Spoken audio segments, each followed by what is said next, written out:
Selamat malam Bapak Ibu yang dikasih Tuhan. Sudah mandi belum? Rasanya mandi air hangat sebelum kita beristirahat, lenyapkan kepenatan tubuh kita yang lelah ini. Saya tahu apa ini?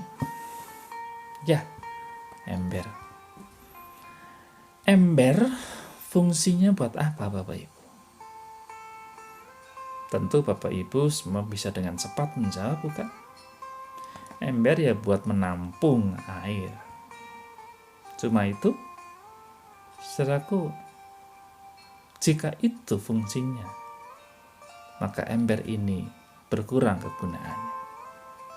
Karena di samping menampung air, ember ini juga berfungsi untuk membagikan air yang ada di dalamnya untuk siapa saja yang membutuhkan. Saudaraku, kita mau belajar dari ember. Bukankah panggilan hidup kita adalah memberi? Kenapa? Karena kita punya Allah yang selalu memberi buat kita. Sejak dunia diciptakan, sejak saudara dan saya dicipta, maka Allah selalu memberi dan terus memberi. Sekalipun dosa hadir dan menguasai hidup manusia, kasih Allah yang memberi tidak pernah berhenti. Hingga pemberian yang paling agung ada di atas kayu salib. Memberi sebagai persembahan yang hidup buat kita manusia, buat dunia ini. Oleh karena itu sudah sangatlah wajar kalau panggilan hidup kita adalah panggilan untuk memberi. Perilaku yang paling tepat sebagai orang percaya adalah perilaku memberi apa yang telah Tuhan berikan buat kita. Sekalipun dalam hidup yang penuh masalah, perilaku memberi tidak boleh juga turut bermasalah. Sekalipun mungkin kita mengatakan bahwa aku hari ini tak lagi punya apa-apa, habis-habisan Pak. Percayalah, itu bukan berarti kasih Allah pun habis dalam hidup saudara. Kita mau belajar satu perilaku memberi di tengah kesulitan yang diperagakan oleh seorang janda di kota Sarfat. Kita baca 1 Raja-Raja pasal 17 ayatnya yang ke-15. Lalu pergilah perempuan itu dan berbuat seperti yang dikatakan Elia. Maka perempuan itu dan dia serta anak perempuan itu mendapat makan beberapa waktu lamanya.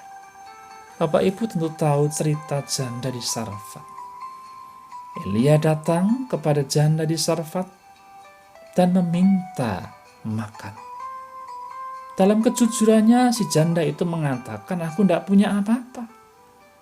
Kalaupun aku punya, aku hanya punya segenggam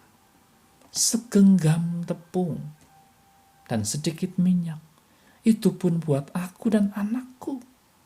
Setelah aku memakannya, aku akan mati. Tapi Elia mendesak, buatlah dulu untukku. Saudaraku, jika engkau adalah janda itu, dibuatin enggak? Tentu otak kita ini akan segera berpikir secara logis dan alami. Aku enggak punya, anakku pun enggak punya. Tepung yang punya tinggal sedikit. Ada orang asing yang tak ku kenal. Berbagikah kita? Alami kita akan mengatakan tidak. Bukankah itu yang menjadikan kita hari ini punya prinsip itu? Yang penting diri kita. Mikir orang lain boleh. Tapi kalau diri sendiri sudah tercukupkan, orang lain itu prioritas kesekian. Inilah yang terjadi dalam hidup kita hari ini. Orang mengambil, orang merebut, orang menuntut. itulah tanda-tanda hidup ini sedang bermasalah.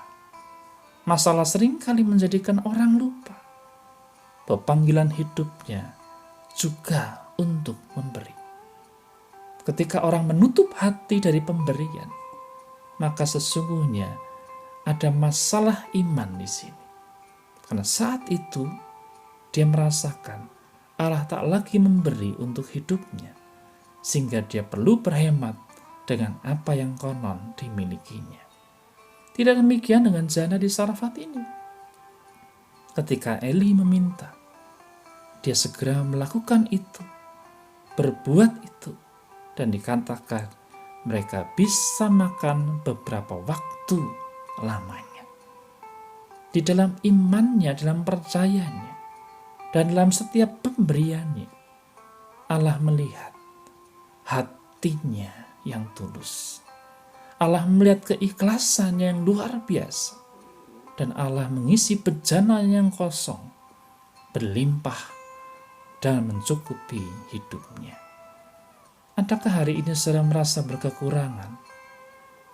Adakah saudara hari ini merasa bahwa hidup ini minim berkat Tuhan? Orang mungkin bisa mengatakan, betul Pak, penghasilan hari ini sangat berkurang banyak. PHK di mana-mana.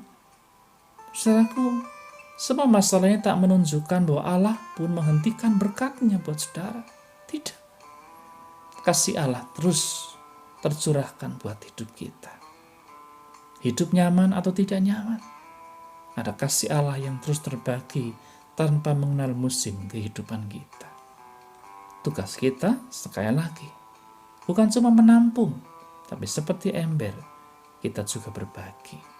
Oleh karena itu mari kita kembali pada perilaku hidup yang adalah panggilan kita. Sesulit apapun hidup kita, percayalah, dalam membagi engkau akan menerima.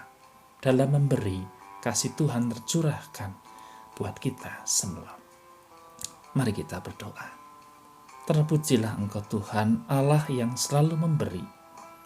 Allah yang selalu memberikan yang terindah, yang termanis dalam hidup kami. Engkau yang mengerti setiap kesulitan hidup kami. Engkau pun yang memberkati dan mencukupi itu semua.